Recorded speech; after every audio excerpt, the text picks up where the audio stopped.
Hey everybody, it's Old School Nerd. It is Thursday, so we got another history reaction / Fat Electrician comedy thing. This one's going to be a little different. He dropped this last week, and it was, as soon as I saw the thumbnail for it, I went, oh my God, he's doing it. He's going to talk about the CHOSIN Reservoir. Now, I have particular thoughts about this, and I'm going to watch his entire video.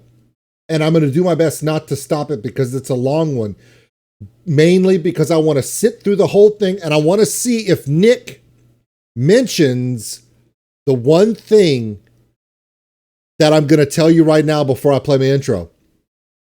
The CHOSIN Reservoir should have never happened. It should have never happened.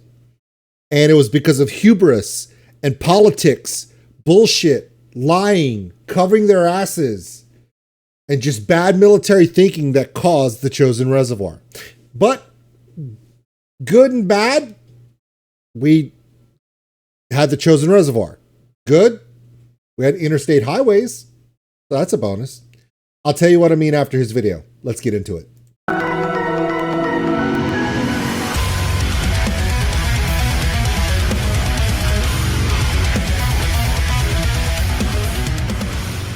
All right, this is Nick, the Fat Electrician. I'm gonna let him play all of his ad stuff, and his wonderful bride is going to come out probably in a Little House on the Prairie smock dress and do some funny stuff, but that's how they roll here. I'll even play his ads for his channel. So please check out his channel, all of his friends' channels. He's doing God's work in a tank top. Let's go. All right, well, it's Halloween. I guess we should talk about that time that the United States Marine Corps figured out a way to turn Tootsie Rolls into a weapon. Today we're talking about one of the most underrated and underappreciated battles in United States military history, the Battle of the CHOSIN Reservoir. When 15,000 US Marines and 3,000 Army soldiers got ambushed and surrounded by 120,000 Chinese Communist forces in the dead of winter, with temperatures reaching as low as -50. But despite the weather, despite being ambushed and taken by surprise, and despite being outnumbered 4-1, the United States Marine Corps led this operation to not only survive, but to kill a disproportionate amount of the enemy and save 10% of the South Korean civilian population in the process. And we're going to get into it right after a word from our sponsor. Delete me. What's your problem? I've been up all night. Is this Echelon? Yes. Don't be drinking all my new Echelon. You finally made one that's not spicy. So I'm going to take this. Do you want your other Echelon? All right, here's the deal. Super simple, straightforward business model. You give them money, they turn around and make sure the data brokers on the internet aren't selling your personal information. What does that even mean? Okay, here's the entire internet and every free service on the planet inside of a nutshell. Okay, there's a saying, if you're not paying for the product, you are the product. What that means is pretty much anything on the internet that you use, that's a service, whether that be Google, Facebook, Instagram, Snapchat, all of it. Okay, it's all an app. So one of two things is happening. They're either going to feed you ads, and that's how that company makes money since their service is free, or they're going to collect your personal information, then turn around and sell it to data brokers on the internet. You know how whenever you start talking about something and all of a sudden it shows up on your feed and you don't know why? They're listening to you. Duh. And then they're going to turn around and sell it to whoever buys it. And next thing you know, you're getting 17,000 robocalls every single day. And that's where Delete Me comes in. They will look through all the major data brokers and find the ones that are selling your personal information and submit opt-out requests on your behalf. And then they are legally obligated to comply. And then they'll continue to monitor these data brokers. And if they get your information again, Delete Me will submit an opt-out request again. Basically, you're paying Delete Me to get rid of all the downsides of all of the free stuff on the internet, which I think is absolutely worth it. If you want to check them out, I'll have a link and a discount code down below. Let's get back to the video. All right, Battle of the CHOSIN Reservoir. In order to understand it, The fact he said Dugout Doug, I think he's going to cover a lot of the stuff that I want to talk about. So hopefully that'll help you, because it means the video won't be so long.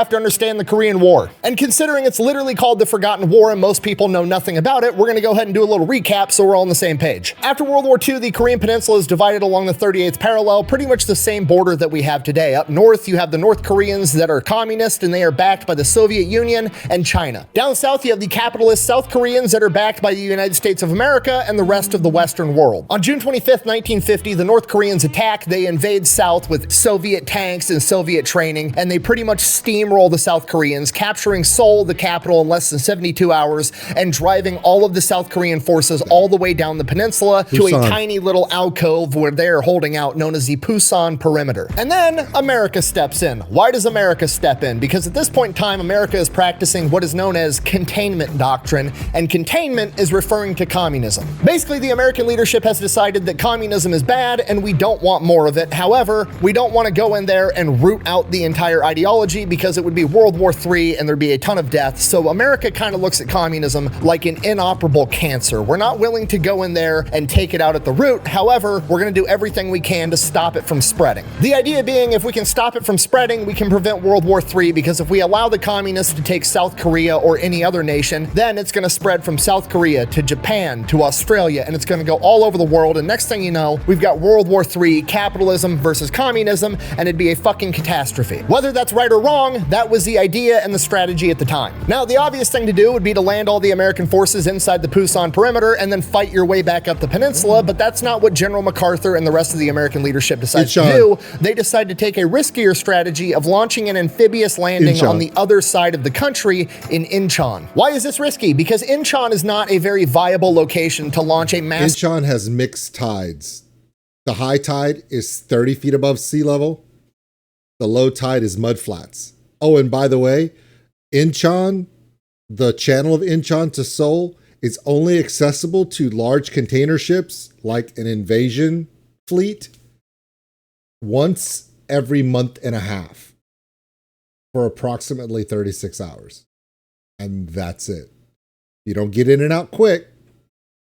Your ships containing all your soldiers' equipment are stuck on mudflats where they're easy targets.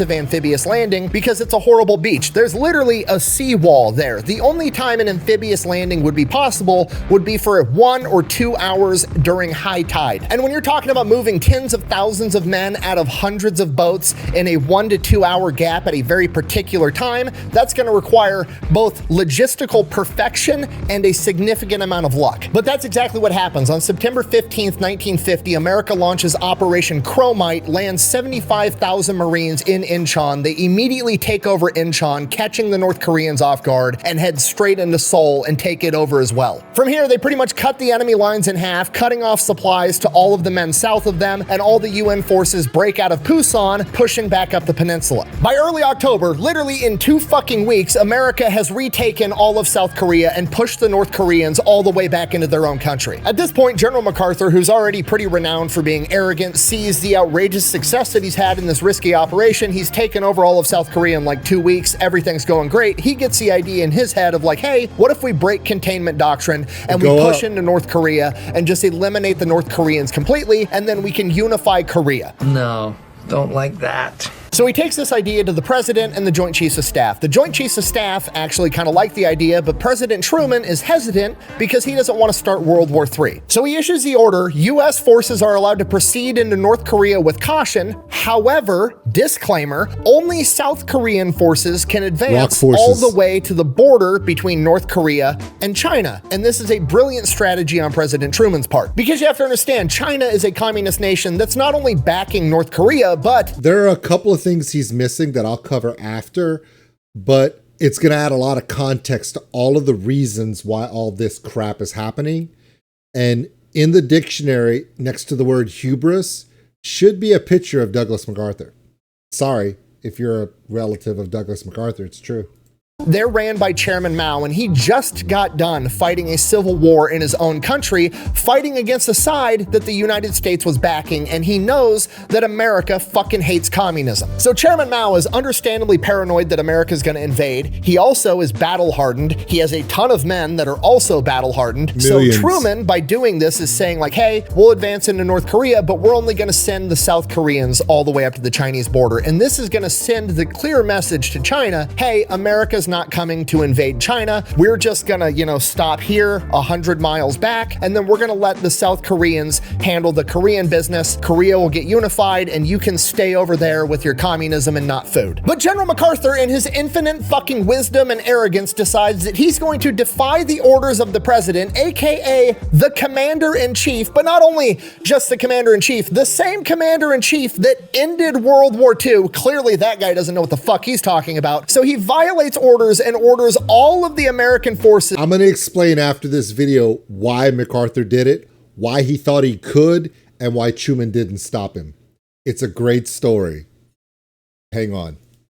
To advance north all the way to the Yalu River, which is the terrain feature that defines the border between China and North Korea. That seems like a bad sign. Now, from Chairman Mao's perspective, this is an enormous fucking issue, understandably so. I mean, imagine if the roles were reversed and China were marching north through Mexico and he ordered his Chinese communist forces to go all the way up to the Rio Grande. Do you think America and Texas would sit there and twiddle their thumbs and hope that the Chinese were going to stop at the Rio Grande, knowing that China had taken a vow to basically eradicate capitalism? Absolutely fucking not. So why Is he going to talk about the Candle March? You don't know what that is? I'll tell you after. If he doesn't cover it, he might cover the Candle March.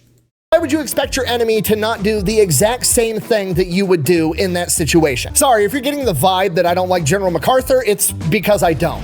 But General MacArthur's a hero. He said he would return to the Philippines. He didn't do any of that shit. Look up Chester Nimitz. In World War II, and that's exactly what he did. Oh, did he? Did he fly in like Superman, shooting laser beams out of his eyes and tank the entire island by himself, or what? I'm going to go on a rant about Douglas MacArthur. When he's done, it's going to make him look like he loves Douglas MacArthur. You want to talk about a credit-grabbing douchebag of the highest level? A 5-star douchery. Is it the 1 million Marines and Army guys that went in there and gave their lives to liberate the Philippines? And why did he have to take a vow to return to the Philippines anyways? Was it because after Pearl Harbor had been attacked and he received early warning that the Japanese were coming, he decided to not get all of his planes up in the air, so when the Japanese showed up, they got to bomb all the planes still on the fucking ground, getting a bunch of men killed? And then he tried to delay the battle strategy of having all of his men fall back to Bataan, and instead he tried to defend the entire island at first, getting even more men killed because losing the Philippines would make him look bad. And then when That's pretty much exactly all hope right. was lost, he decided to hop in a PT boat in the middle of night and evacuate himself and abandon his men. Is that why he had to return? Buh! That's not fair because he was ordered by the president to evacuate the Philippines. Buh! Oh, just like he was given the order by the president to not have U.S. troops approach the Chinese border, but ordered his troops to go right there anyways. It's almost like he's willing to follow orders whenever it saves his own ass, and he's willing to defy them and put all of his men in harm's way the second he thinks it's gonna pad his own fucking glory. I'm sorry, I'm getting very sidetracked. I apologize. Almost lost my cool there. That's okay. I'm going to sidetrack for you right after you're done. A lot. MacArthur issues the order to go all the way to the Yalu River, aka the Chinese border. Marines go into North Korea, start kicking ass, start beating their way all the way up the peninsula. They're advancing so fast that the front lines are moving faster than the supply lines can keep up. They're literally outrunning the supply lines. While that's going on, Chairman Mao in China sees that America is invading North Korea, so they do an understandable thing and start amassing hundreds of thousands of troops on the Chinese border in case America decides to attack. American intelligence knows about this. They give the reports to General MacArthur. General MacArthur ignores them. What a stupid son of a bitch. The Marines keep advancing north, outrunning supply lines. It's way worse than that, At I'll this tell point, Chairman you. Mao starts sending his Chinese forces into North Korea under the cover of night on foot. By November 1st, 1950, candles. Chinese troops are confirmed in combat with the United States Marine Corps. Hits Truman's desk, hits MacArthur's desk. MacArthur says, that's not possible. Keep advancing towards the Chinese border. November 2nd, 1950, Marines advance into the Sudong Gorge. By the way, MacArthur had been warned so many times, but because of the sycophants he kept around him, nobody was willing to correct him. That's how bad this situation was. I'm going to talk about the curse of the 5 stars after all of this, so just keep watching. on their way to the Chosin Reservoir when they are ambushed by a sizable Chinese element. Unfortunately for them, the Marines that they ambushed was the 1st Marine Division, being led by none other than Chesty motherfucking Puller, the greatest Marine of all time. The 1st Marine Division suffers 30 casualties and the Chinese suffer upwards of 300. So that's good. The battle went about as well as it could have for war, but also pretty big fucking red flag that there's actual Chinese elements now in North Korea engaging the Marines, which MacArthur, you'll never guess, decides to ignore. I don't see much of nothing.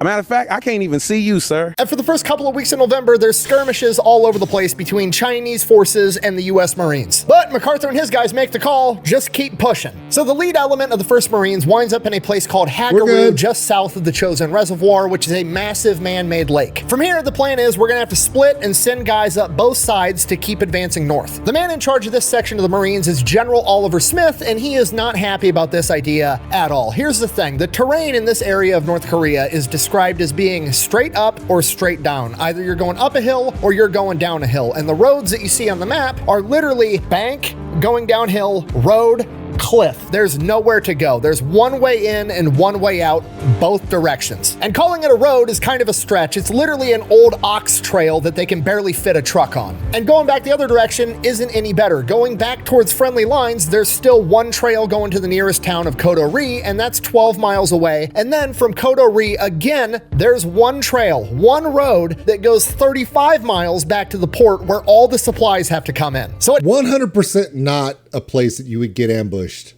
at all. It's perfectly sound.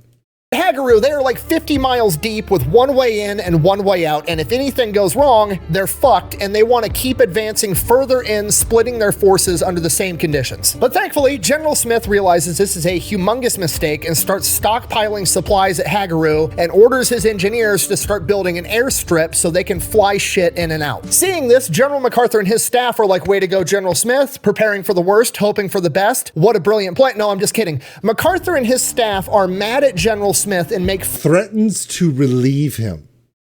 He almost had General Walker of the Corps commander relieve the Marine general, which, by the way, is its own problem.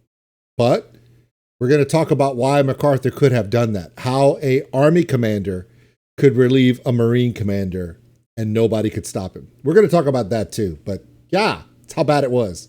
Fun of him for being overly cautious and slowing down the operation instead of just driving headfirst further into enemy territory with no backup plan. But General Smith, being a good leader, says, I don't really care about my own personal glory of being the first guy to reach the Yalu River. I would much rather do it the safe way and look out for my guys. So that's exactly what he does. He stocks up supplies in Hagaru and builds an airstrip. Okay, and bear in mind, it's November in North Korea. It's dipping down into like -40, -50 at night, and it snows there. We're one snowstorm away from blocking this ox trail, cutting off supply lines, and everybody freezes and starves to death. So even without the threat of the Chinese military, this was a good and necessary idea. So they set up the 1st Marine Division headquarters right there with 3,600 men and the airstrip. From here, they send the rest of the Marines and the Army guys up around the Chosin Reservoir. Up the right side, they send 2,500 US Army guys backed up by about 1,000 South Koreans. While they're advancing north, they come across a place called Hudong, and after that, the road conditions and the weather is so bad they have to leave their armored unit, their tanks, there in Hudong, while the rest of the men advance forward. And they end up taking up position right here, and they dig in. Going up the left side of the reservoir, they have Fox Company, 234 Marines that go up on a ridge, securing a choke point on the road right here, and then the rest of the 8,000 Marines advance into a place called Udamni, where they dig in. November 23rd rolls around, Thanksgiving. They all get to eat cold turkey while they're freezing their ass off in -20+ temperatures. November 24th, MacArthur comes through division headquarters celebrating, telling everybody we're all going to be home by Christmas,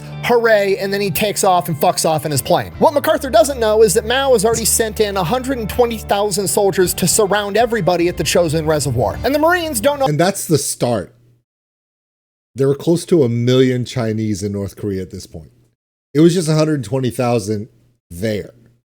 This was hugely bad. Best part about it?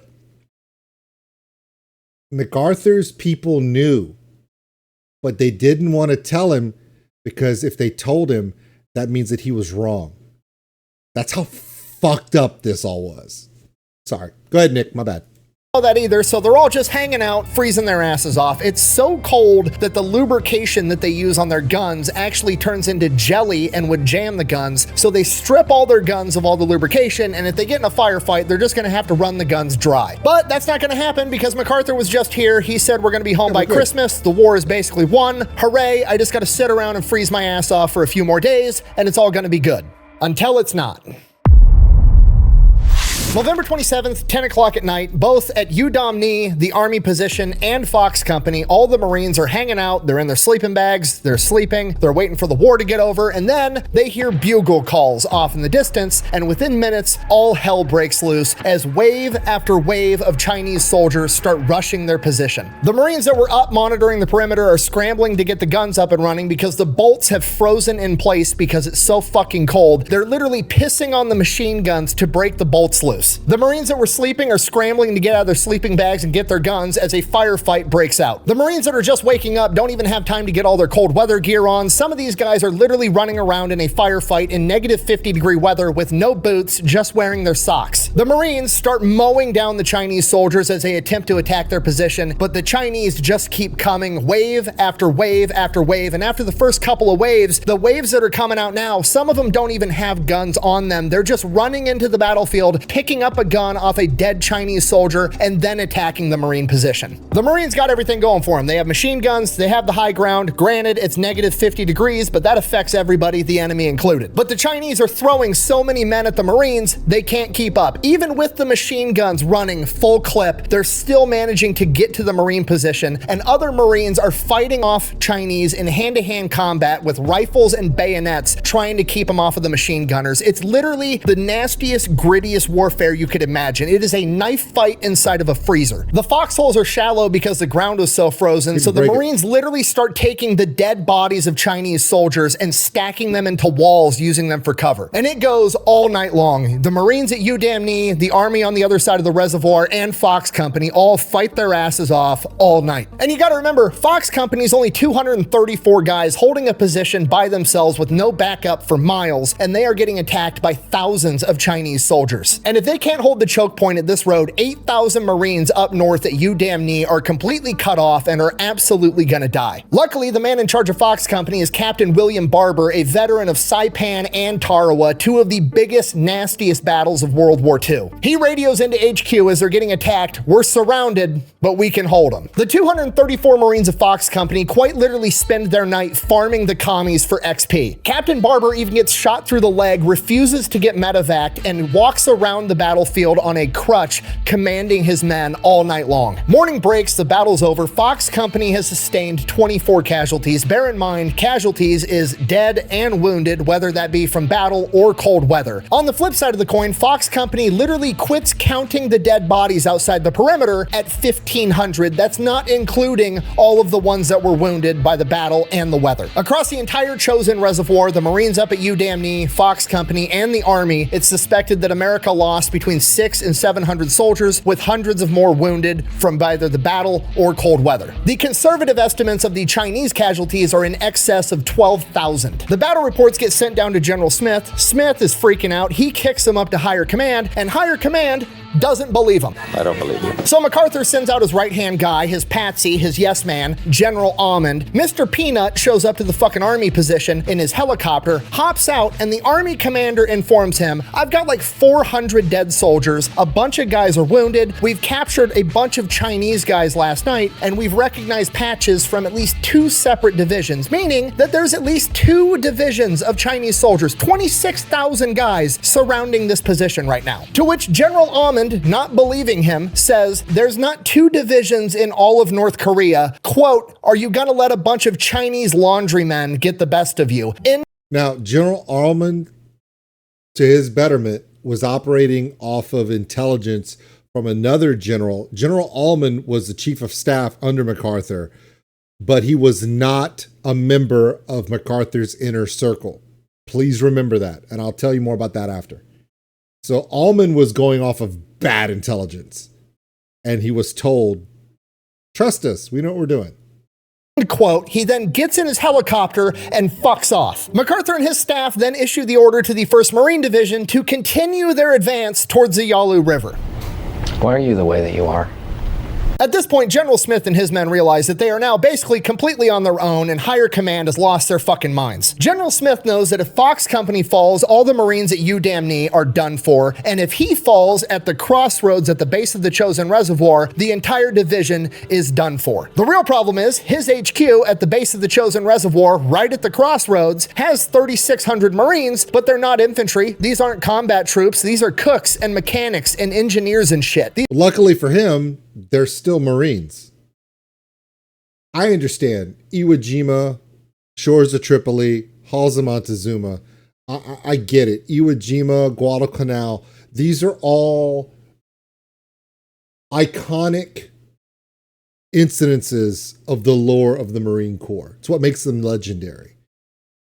There's something about the Chosin Reservoir that should be just as famous as Guadalcanal, should be just as famous as Iwo Jima. I'll tell you about that after too. These are not hardened combat troops, but they're about to be because he orders absolutely everybody to get their guns and get ready for a fight and pick up defensive positions because the Chinese are coming for them next and he knows it. And sure enough, the Chinese start launching attacks during the day on November 28th. They launch attacks everywhere they had attacked the night before, and they're now attacking the division HQ at Hagaru, where General Smith is. The Chinese penetrated so far south that they actually came up behind Hagaru, and Hagaru is now completely surrounded as well. General Smith knows that Mao wants to divide and conquer, and he can't let him do it, so he sends the order out to his men in the field: hold your position as long as you can, and then make your way back to Hagaru so we can consolidate forces. And that's exactly what they do. They fight all day and all night on the 28th, the 29th, the 30th, and then when they can't take any more, they finally start to make their way back to Hagaru. And this isn't just hop in the trucks and drive 10 miles down the road. They're completely surrounded. If they are moving, they are fighting every single inch of the way while trying to get hundreds of wounded men out the entire time. The army fights their way down to Hudong, where they reconvene with their tanks and continue fighting their way down to Hagaru. The Marines have to fight their way down to where Fox Company is, reconvene with them, and continue fighting their way down to Hagaru. And while that's going on November 29th, Hagaru is completely surrounded, the road is cut off, they have no way of escaping, so they call up what remains of the 1st Marines down south, and they have a colonel in charge of them, Chesty Puller, who drives north and takes over the nearest town 11 miles from Hagaru called Kodori. The Chinese try to stop Chesty Puller and the 1st Marines, but they can't stop him. Once he's taken the town, they launch multiple attacks trying to retake it, but they can't. From here, they immediately put together Task Force Drysdale, 900 infantry troops that are going to convoy 11 miles up to Hagaru to reinforce them. Task Force Drysdale has to fight through the entire way. 1/3 of the men in that convoy end up getting killed or wounded. Another third are forced to turn back because there's so many damaged trucks blocking the road, and only 1/3 makes it into Hagaru. But now Hagaru has 300 infantry soldiers helping all the cooks and mechanics. As the Marines from UDamnee and the Army unit continue to fight their way south, the only thing keeping Hagaru in this fight is the airfield, bringing in C-47s full of supplies and carrying out thousands of wounded. You know, that same airfield that General Smith got a bunch of shit for building because it was unnecessary and he was being overly cautious. Yeah, well, now it's the only lifeline they have. I fucking knew it! The army fights their way down. They make it into Hagaru on December 1st. That same exact day, they've got C-47s coming in, dropping supplies, carrying out wounded, and somewhere along the lines, obviously they're running low on ammo, they're running low on medical supplies, they're running low on food. It's a complete disaster, and one of the things they needed were 60mm mortar rounds, commonly referred to as Tootsie Rolls. Well, apparently the guy loading the C-47 didn't know that, so an entire C-47 full of literal Tootsie Rolls, like the candy, shows up. Literally just cases and cases and pallets of fucking Tootsie Rolls, and the Marines are like, I guess. You know what you can do with a Tootsie Roll? Because it has sugar in it? You can light it on fire. I'm not kidding.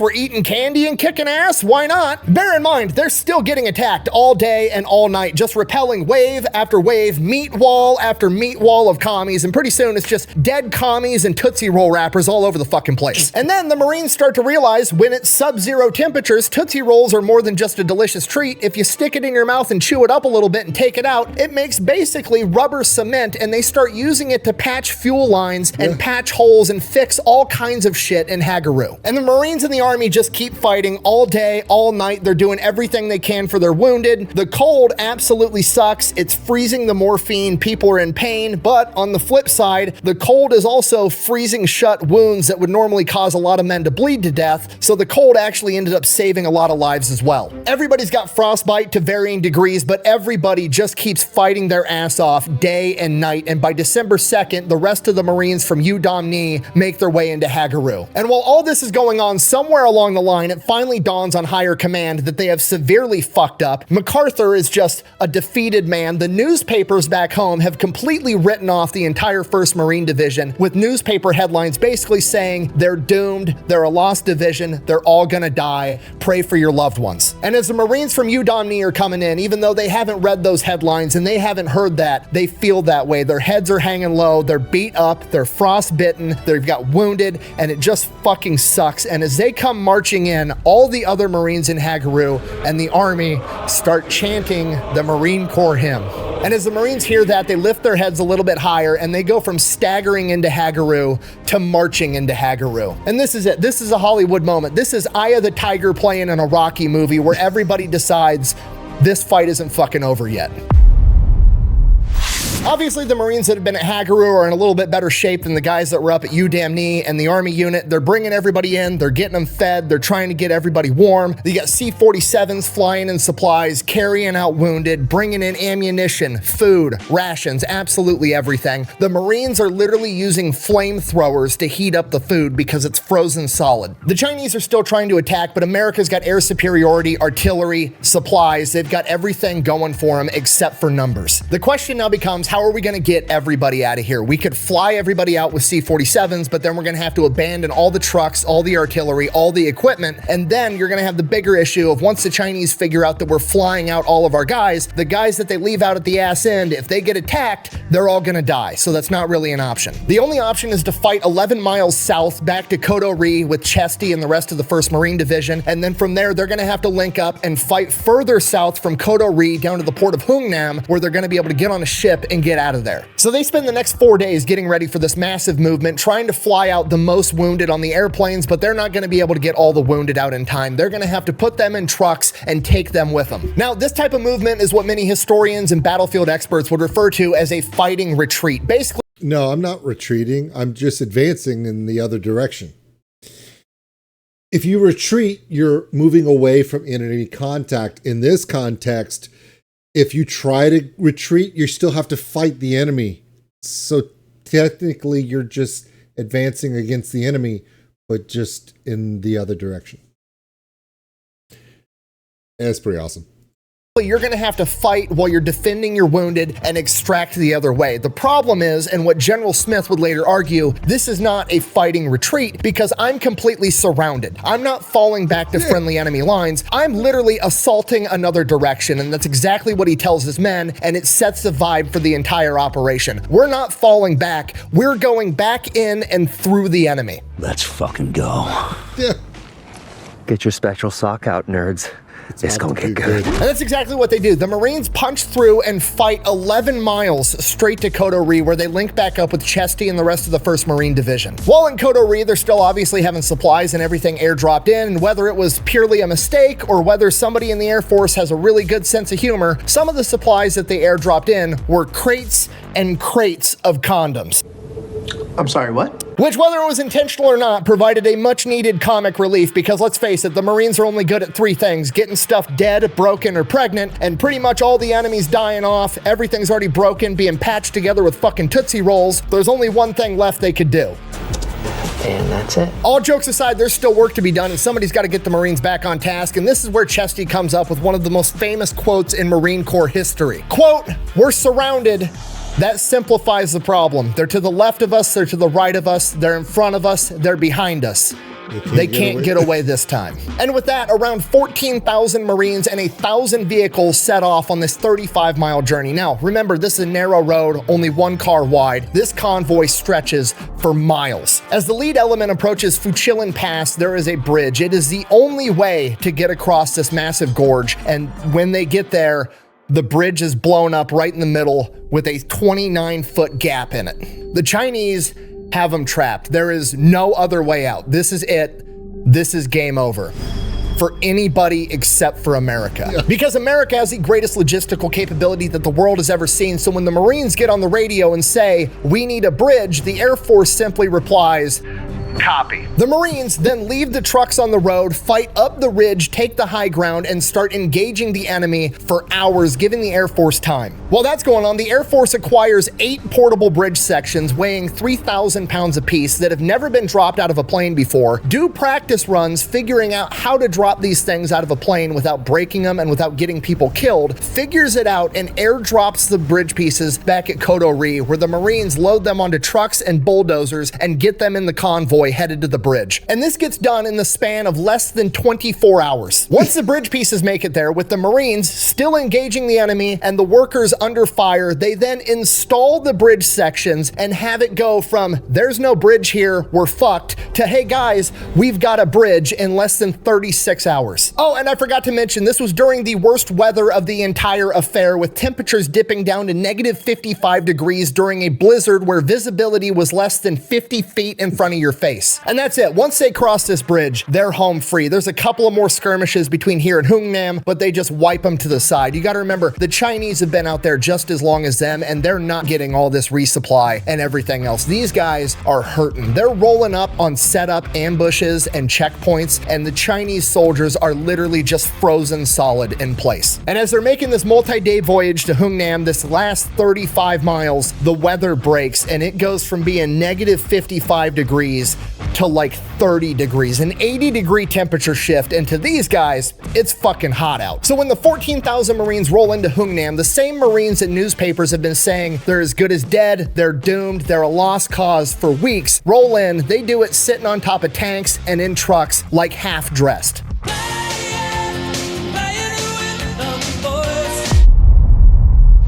So they link up with the UN forces in Hungnam. There's now 100,000 men there, but there's still hundreds of thousands of Chinese that are coming down as reinforcements to crush them. They got to get out of there as soon as possible. They've got 100 ships to load everybody up on, but then things get complicated because 100,000 Korean civilians start showing up from all the towns and villages nearby because the Chinese were looting them and killing them, or they just don't want to live under the threat of communism their entire lives, and they just start walking to Hungnam and beg them to help. We've only got 100 ships to get 100,000 of our own guys out of there. I don't think many people would judge them if they said, I'm sorry, we can't help you. We're trying to do everything we can, but we got to save ourselves first. But that's not what they did. US forces have lost a ton of men. They've got thousands of wounded. They've got over 10,000 men suffering from frostbite, and they say, fuck it, we can still impromptu successfully pull off one of the largest humanitarian evacuations in the history of the world.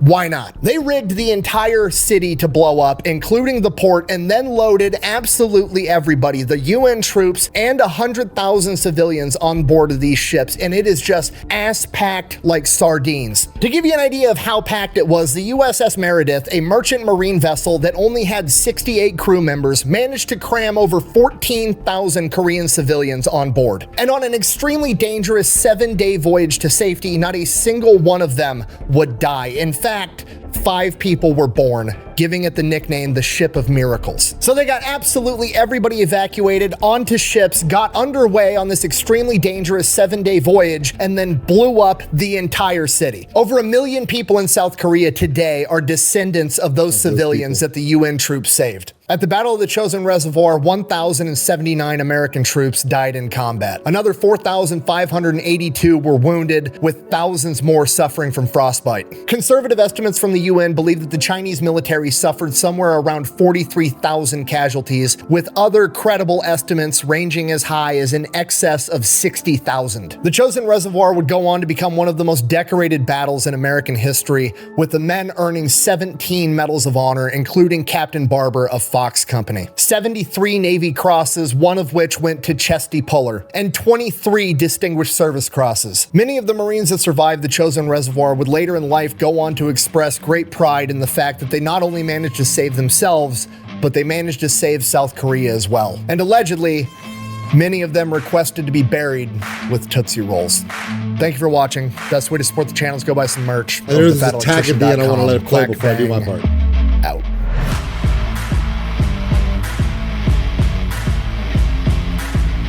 And those guys, they were so tough in what they had been through. You know, you see things like that and you go, what are the limits of a man's endurance and his courage and his spirit? We felt that we were going to kick some butt, and we were kicking butt up there. Until you got to Hellfire Valley, I should put that in there. I would say when I got to Hellfire Valley on the way out, walking out, you could almost cry seeing those Marines laying there. Until you see your guy laying there, you don't think much of it. As we got near the lines, we were aware that we were getting into Hageroo. Somebody said, count, cadence, count. And people started getting in step. You could hear the shoe packs, first clumpity, clump, clump, clumpity, and then there was clump, clump, clump. People were getting in step. We were marching. We marched into Hageroo. The sound of feet crunching in the frozen ice. Someone watching us said, look at those bastards, those magnificent bastards. You're not the same person. You're a different person. You're just something you never thought you'd be. I'm happy that I was able to participate in something that was as important as the Korean War. We had an obligation to fulfill, and we did it. Freedom has a price. It's not free. You have to fight for this freedom. And when I look and see what the South Korean people are enjoying today, I guess I'm glad I was part of that. Time proves that we were absolutely right in doing what we did to help save them. You're proud that you did it. You don't realize how proud you are until you get older. I don't know why, but I can relate and say I was a chosen survivor. You know, it's... Not everybody can say that. I was there. You're proud of the moment. And you're glad you survived. And God bless America. That's all I can say.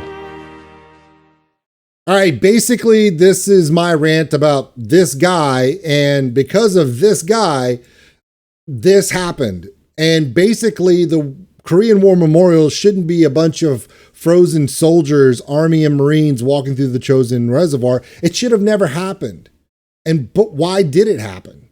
Well, it's because that guy wanted to have his face on money because he wanted to be president. And I'm not kidding. Douglas MacArthur, General of the Army, Supreme Allied Commander Pacific in both World War II and in the Korean War, de facto ambassador of Viceroy, basically, of Japan post-World War II, was a prima donna. He was an absolute old school commander in the U.S. military. He believed in absolute warfare. He believed that commanders in the field, i.e. theater commanders, outweighed the say-so of their political appointees. In other words, what he's saying is if he's in charge of the war, Washington needs to pay for it and get the hell out of his way. His words, not mine. Now, here's the problem with that. The Korean War was not like World War II. In fact, Douglas MacArthur wasn't exactly great in World War II, and that comes back to haunt him later, and I'll tell you why that is. And it has to do with the way he commanded, his own opinions of himself and his subordinates. Okay? But let's talk about the political situation, okay? Harry S. Truman is president, but he was vice president before that during World War II. And FDR and Harry S. Truman were Democrats. Douglas MacArthur was a Republican, and he's a 5-star general. What does that mean? Well, basically, before World War II, you had the president and you had the Secretary of Defense, and under the Secretary of Defense, you had the Secretary of the Navy and the Secretary of the Army, and below them, you had the Chief of Staff of the Navy, Chief of Staff of the Army, and below them, you had a bunch of 4-star generals. Well, in World War II, that changed because you weren't just dealing with one nation versus another nation in one war in one place. You were talking about multiple large global theaters, multiple nationalities, multiple armies in one theater, and you needed supreme commanders of allied forces. Now, examples of that would be in Europe, you had the 5-star General of the Army, Dwight D. Eisenhower. And in the Pacific, you had the 5-star general of the Army, Douglas MacArthur. Other 5-star generals include George Marshall, who, when he ascended to the chairman of the Joint Chiefs of Staff after his role as Chief of Staff of the Army, he achieved that rank. But the OG, the original Joint Chiefs of Staff chairman, was Admiral Leahy, Fleet Admiral Leahy, who was put into his position by FDR because FDR realized, I don't know a lot about the military. I am the ultimate political animal. And he was, but he needed someone strong enough to be imposing enough over all these generals to keep it all under control. And Admiral Leahy could do that. And under him, General Marshall, who was a 4-star general. Under Admiral Leahy, here's the problem, and this is where it starts to become an issue for Douglas MacArthur. Douglas MacArthur is he is a general of the Army, 5-star Supreme Allied Commander in the Pacific. His technical boss was General Marshall, which when they first went up, he became a general of the Army. But General Douglas MacArthur was a general of the Army before George Marshall was ascended. During World War II, there was not a lot people could tell him. Chester Nimitz was a 4-star admiral, but he was CNC of the entire Pacific Navy, and him and Doug were fighting back and forth. Douglas MacArthur was in the Pacific Theater in World War II as the general of the Army and Supreme Commander, but he couldn't do squat without the Navy. Because if you're living in the world of the Pacific, it is all ships to get you anywhere. It's not like you could march your horses and tanks across the Marianas Trench to get to the Philippines from the Solomons. It just didn't work. So there was always that power struggle. After World War II, Douglas MacArthur becomes supreme in the Pacific. In fact, Harry S. Truman is not really sure what to do with him. Douglas MacArthur had one giant problem in his career, and it kind of haunted him all the way to the end. And that was not only his hubris and his view of the caste system of the military, but also his loyalty to the people who were there with him. Back nowadays in current military careers, you will serve as a commander here, and after a few years, 2, maybe 3 max, you are then relieved of your command for the next person, and you go to command something else, and you keep it moving. You keep your career always progressing and moving and shifting with different staff, and it creates a culture of working amongst yourselves and building relationships. Douglas MacArthur did not do that at all. He had the same support staff from before World War II all the way to Korea, including one in particular, which is not the villain in this story, but if this one person had not been who he was, there definitely wouldn't have been a Chosin Reservoir. Charles Willoughby, Major General Charles Willoughby. He was in charge of all intelligence for Douglas MacArthur from the beginning, before World War II, all the way through Korea. And he had to retire from the Army about the same time Douglas MacArthur had to retire from the Army for the same reason. And here's the thing. The reason why Korea happened was we knew North Korea was on the move. We knew that North Korea was getting Chinese and Soviet Union equipment. And we knew that they were posturing their military. We knew, but we ignored it. And when I say we, I'm saying not me, them. Those two people right there.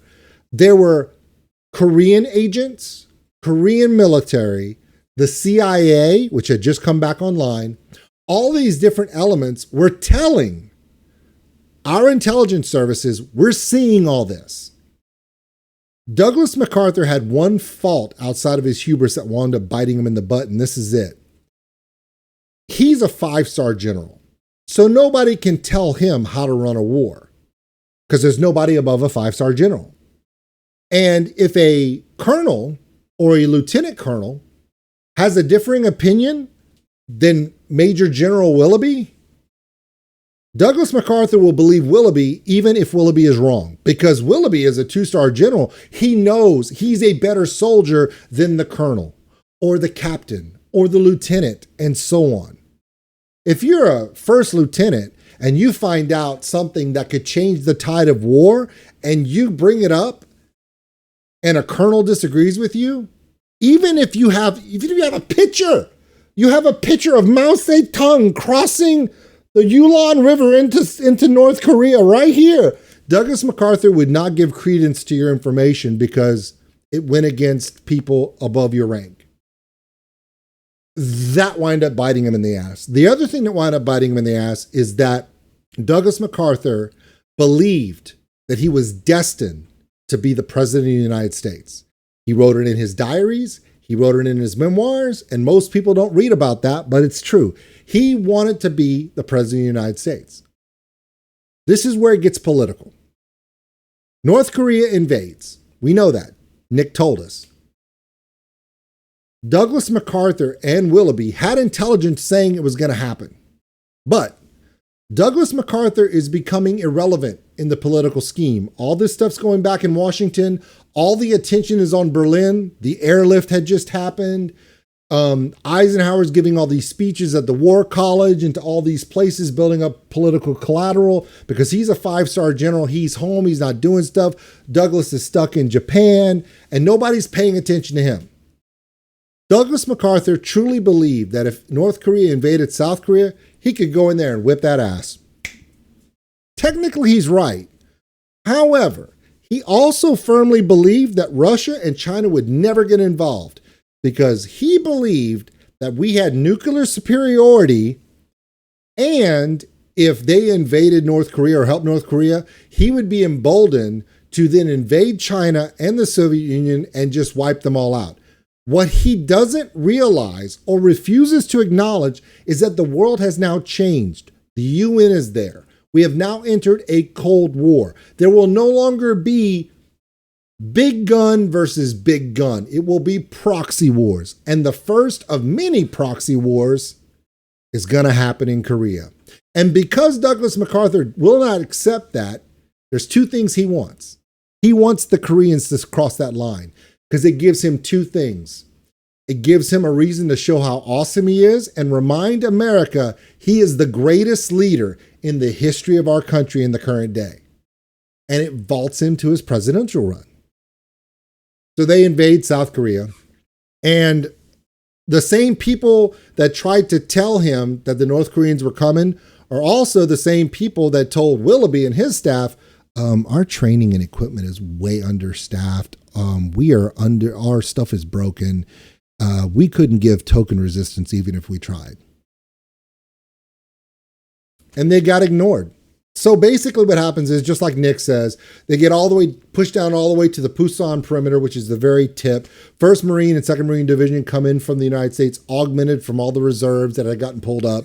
And they pushed the North Koreans back. And then the Incheon landing, which was probably General MacArthur's last genius military move, to make an amphibious invasion of the Incheon port through the Incheon Pass was just genius, because every 2 months, the tide is enough to hold them up for more than 3 hours at a time. And after that, even the high tide isn't enough for the heavy invasion, the tank carriers and stuff. So the fact he pulled that off was incredible. But everything that occurred up to there, they were being told by the CIA, by the ROK soldiers, ROK, Republic of Korea, South Korean soldiers were saying, hey, we're capturing people. Some of these people are Chinese. This is Chinese regular army. And Willoughby refused to listen to him because his intelligence people were saying, it's just North Korea. They've got no chance. And at the same time, Douglas MacArthur is thinking, even if it is the Chinese, give me a reason to go all the way to China. Fine. So basically, a lot of the things that Nick is saying are true, except for one thing that I will dispute that he said, and that's General Almond. General Almond was General MacArthur's chief of staff. However, he was not part of Douglas MacArthur's inner circle. Willoughby, Sutherland, and a few other ones were with MacArthur through the Philippines, through World War II and after. General Almond was brought in later by the Joint Chiefs of Staff Command to be his chief of staff as he continued to move up. So he wasn't in the know. And one of the things that General Almond did was, when he did show up to the Chosin Reservoir and he got down, he did say all the things that Nick said he did. But he went back and he told MacArthur what was happening, and MacArthur ignored him because Willoughby said, that's not possible. So even when General Allman went back to tell MacArthur how bad it was, MacArthur didn't listen to the 3-star and listened to his buddy, the 2-star, which is the first time Douglas MacArthur ever didn't listen to the higher rank. All this stuff happens. Now, what does this have to do with his presidential aspirations? Well, Douglas MacArthur was a Republican, and he planned on winning this battle, winning this war, returning to the U.S. a war hero, and challenging Truman, who he kept saying, Truman is a socialist, he's a Democrat, he's just as bad as the communists. And it's one of the reasons why the thing that Nick talks about where the Joint Chiefs of Staff and Truman were giving him advice, but they weren't ordering him, that's a two-pronged problem. Number one, General MacArthur is not going to listen to any of the chairman. The chairman of the Joint Chiefs of Staff at this time is Omar Bradley, General of the Army, 5-star Omar Bradley. MacArthur is not even going to listen to him, and he's his boss's boss. Why? I kid you not. Because Omar Bradley received his 5th star after World War II when he ascended to become the chairman of the Joint Chiefs of Staff. Douglas MacArthur had been a 5-star for 4.5 years before that. So Douglas MacArthur is like, I've been a 5-star general longer than you. I don't have to listen to you. That's how crazy this situation was. Everyone from the Secretary of Defense and down kept telling Truman, the only way he's going to stop is if you order him to. And then Truman realized that he couldn't. Because if you think Douglas MacArthur didn't think a lot of General Bradley, Omar Bradley, or General Eisenhower, because he didn't think that President Truman had the right to direct him in the methods and needs of warfare. In his memoir, in his journal, his diary, which has been released, talks about how he refers to President Truman as the artillery captain. In World War I, Harry S. Truman was a captain of artillery in France. Served well, a battery commander in World War I, comes home, stays in the Missouri National Guard, and rises to the rank of colonel in the Missouri National Guard. When World War II kicks off, Harry S. Truman is now a senator.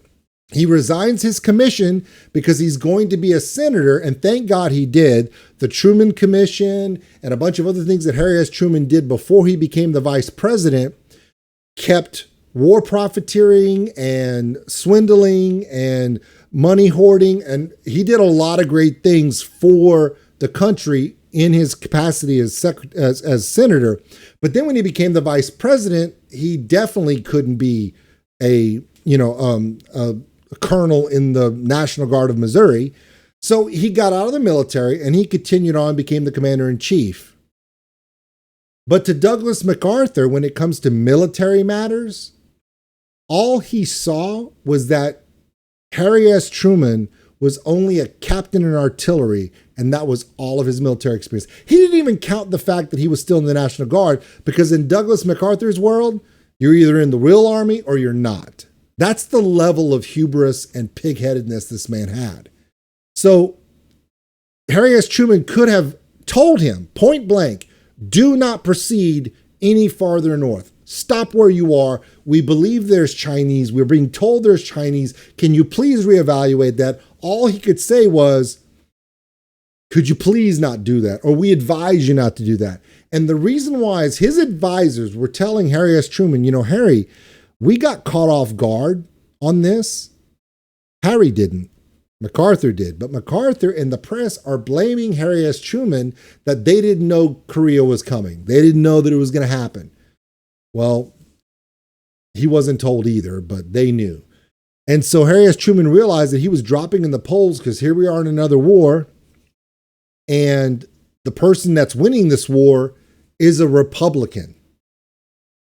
If he tells Douglas MacArthur, you have to stop where you are and do not storm North Korea and beat North Korea and finish the war, you have to stop where you are, General MacArthur was going to resign right then and there, move back home, and campaign for president saying, Truman is a communist-loving pacifist who wouldn't let me beat the enemy. And you know he's going to win, right? Think about that. So Harry S. Truman had to figure out a way to not give... He had to win the Korean War, realizing that his information is way more than Douglas MacArthur's information. Harry S. Truman is realizing he has the Berlin Wall is going up. The airlift into Berlin is happening. The Warsaw Pact forces are coming into Europe. He's focusing on that. The nuclear threat. Douglas MacArthur only has to worry about Korea. Truman realizes he's got to win re-election. He's got to hold Congress in order. He's got to answer to the public. General MacArthur didn't have to do all that. All he has to do is win the war, come back and be a hero, and win the election. Because of this, Harry S. Truman advises him not to do it. Douglas MacArthur does anyway. He moves on. Then the Chosin Reservoir happens. Douglas MacArthur and General Willoughby are told, or actually General Willoughby was told, he doesn't tell MacArthur at all. Keeps it to himself because the problem with all of this situation is we have literally thought of the Chinese as peasants with pitchforks. His words, not mine. And that prevailing thought is we could destroy them through our military prowess. And that's true. But the Chinese had put almost 500,000 regular troops into North Korea over a month period at night, only at night. They were moving them at night by candlelight. Each soldier had rations for 5 days, a weapon, 50 rounds of ammunition, and a set of winter clothes and a candle, a set of candles. And at night, they would walk with their candle to light the path. And over almost 500,000 Chinese regular troops walked into North Korea at night only. Willoughby was oblivious to it. They would send planes to fly over only during the day, and they wouldn't see troop movements. They wouldn't see machines. They wouldn't see tanks, trains, trucks. So there's no Chinese there. Almost 500,000 troops went in by candlelight, and all the Chinese troops had one order, and one order only. You move during the night under candlelight, shielded, and at dawn, you go under a tree, under a rock, into a cave, under shelter, and you do not move until sunset. Any Chinese soldier that moves during the day, shot immediately on sight. And that's how they were able to do it. So the disaster of Chosin Reservoir is one of the greatest achievements of the Marines in their resiliency. It just adds to the lore and mystique of everything that was going on. But it should have never happened. MacArthur should have never overextended himself and was elitist and stubborn and full of his own belief that he was infallible. When throughout World War II and even beyond that, he got bailed out a lot by a lot of other people. So basically, what I'm saying is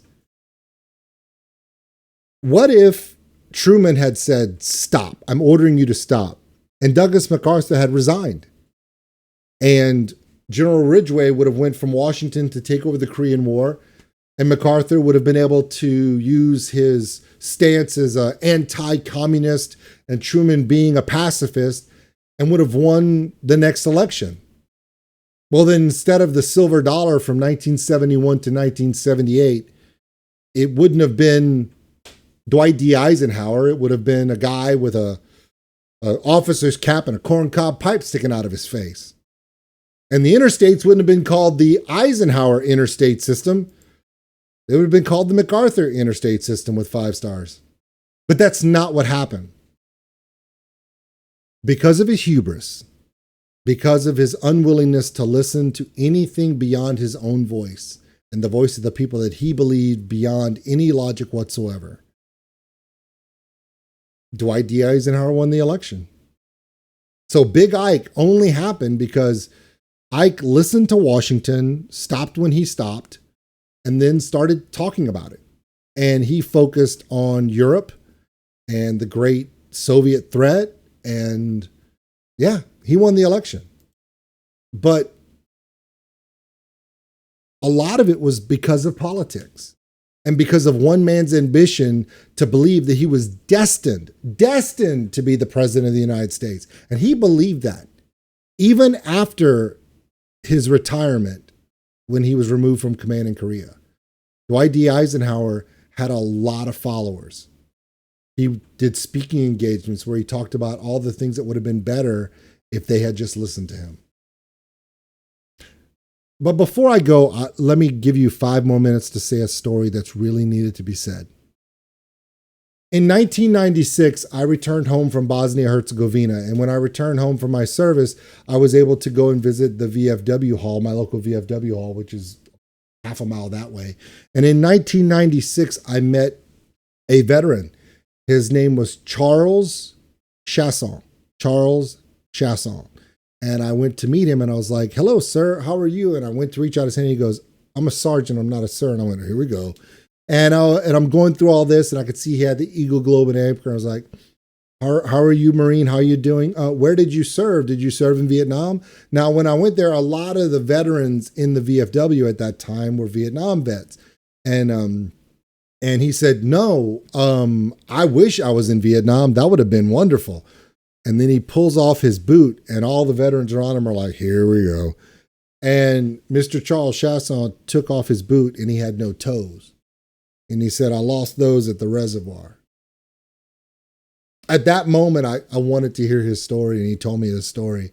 And Sergeant Chasson lost the toes on his left foot because he lost his left boot. And he had to just wrap his foot in dead soldiers' coats. And he was like that for weeks. And when he finally received care and they got out of there, he marched out of there with 2 of his toes already had fallen off due to frostbite. And he walked out of there. And by the time they got him back, they amputated the other 3 toes remaining and 1 inch of the front of his foot. And that was his story.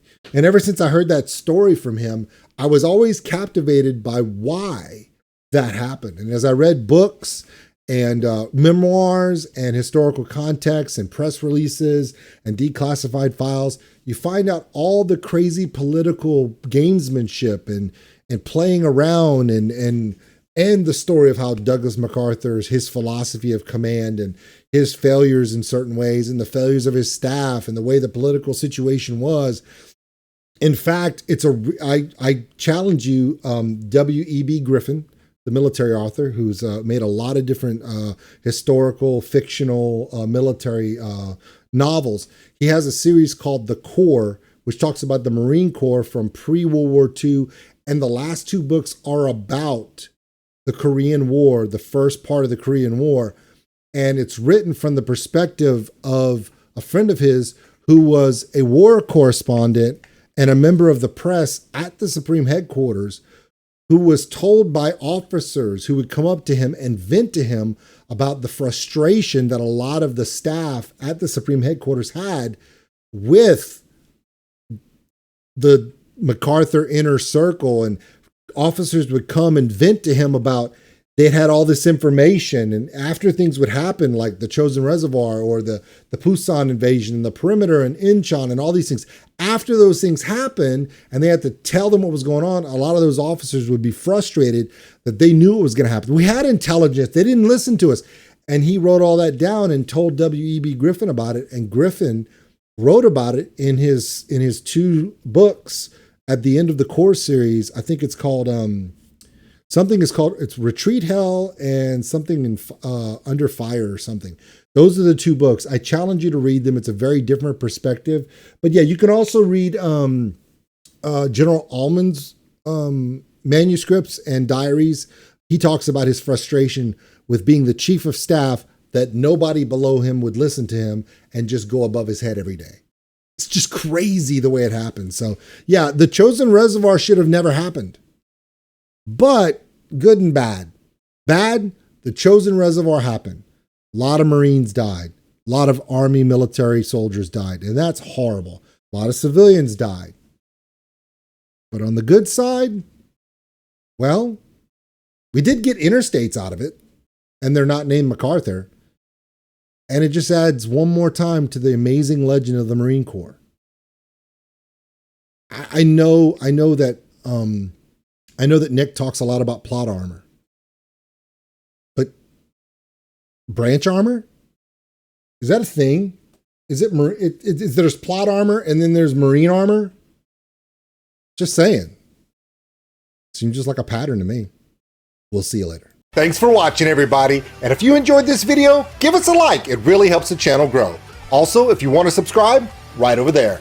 A big thank you to all my Patreons out there for everything you do. And if you want more content like this, check them out above. Remember, love one another, take care of each other. We're all stuck on this mud ball together. We'll see you later.